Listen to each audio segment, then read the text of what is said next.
जय हिंद दोस्तों, नमस्कार। डेली रीड बुक में आप सभी का स्वागत है। आज हम लोग नदियों के किनारे बसे शहर जो भी हैं उनसे संबंधित जो भी प्रश्न बनते हैं उसको आज हम पढ़ेंगे और यह इंडियन ज्योग्राफी का चैप्टर है। तो चलिए स्टार्ट करते हैं। और छोटा सा टॉपिक है तो 5 मिनट में समाप्त होगा। सूरत किस नदी के किनारे बसा है? तो इसका आंसर होगा सूरत ताप्ती नदी के किनारे बसा है। सूरत किस नदी के किनारे बसा है? ताप्ती नदी के किनारे। कावेरी नदी तट पर कौन सा शहर स्थित है? कावेरी नदी तट पर यह तिरुचिरापल्ली स्थित है। कावेरी नदी तट पर तिरुचिरापल्ली स्थित है। नर्मदा और ताप्ती नदियों द्वारा घिरा है सतपुरा पर्वत। नर्मदा और ताप्ती नदियों द्वारा घिरा है सतपुरा पर्वत। अगला प्रश्न है, निम्नलिखित में से कौन सी नदी विंध्य और सतपुरा पर्वत श्रृंखला के मध्य से गुजरती है? तो इसका आंसर होगा नर्मदा। निम्नलिखित में से कौन सी नदी विंध्य और सतपुरा पर्वत श्रृंखला के मध्य से होकर गुजरती है? तो यह नदी है नर्मदा नदी। अगला प्रश्न है, स्टील सिटी राउरकेला किस नदी के किनारे स्थित है? तो इसका आंसर होगा ब्राह्मणी नदी। स्टील सिटी राउरकेला ब्राह्मणी नदी के किनारे अवस्थित है।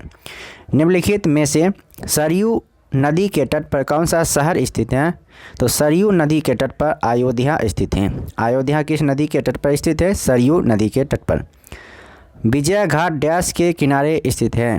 विजय घाट यमुना नदी के किनारे स्थित है। Answer B. अहमदाबाद के पास कौन सा द्वीप है? अहमदाबाद के पास दमन एवं द्वीप है। अगला प्रश्न है, संबलपुर किस नदी के किनारे बसा है?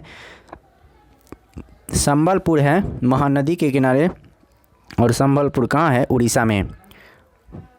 लखनऊ किस नदी के तट पर स्थित है? लखनऊ गोमती नदी के तट पर स्थित है।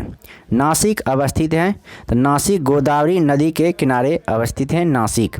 बेलूर किस नदी के तट पर स्थित है?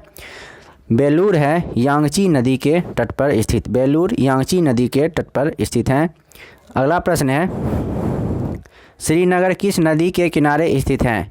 श्रीनगर है झेलम नदी के किनारे। श्रीनगर किस नदी के किनारे स्थित है? झेलम नदी के किनारे।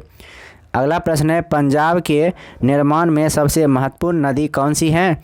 तो पंजाब के निर्माण में सबसे महत्वपूर्ण नदी है सतलज नदी। पंजाब के निर्माण में सबसे महत्वपूर्ण नदी है सतलज नदी। अगला प्रश्न है, निम्नलिखित में से कौन सुमेलित नहीं है? तो बक्सर गंडक ये गलत है, जबकि डेहरी सोन नदी, भागलपुर गंगा नदी और गया फल्गु नदी के किनारे स्थित है। कौन सी प्राचीन नगरी का नाम 2 नदियों के नाम से लिया गया है? तो इसका आंसर होगा वाराणसी। कौन सी प्राचीन नगरी 2 नदियों के नाम से लिया गया है? तो वाराणसी। तो इस वीडियो में इतना ही। अब फिर मिलते हैं नेक्स्ट वीडियो में नेक्स्ट टॉपिक के साथ। तब तक के लिए नमस्कार, जय हिंद। वीडियो अच्छा लगा तो लाइक कीजिए, अपने दोस्तों में शेयर कीजिए। फिर मिलते हैं नेक्स्ट टॉपिक में।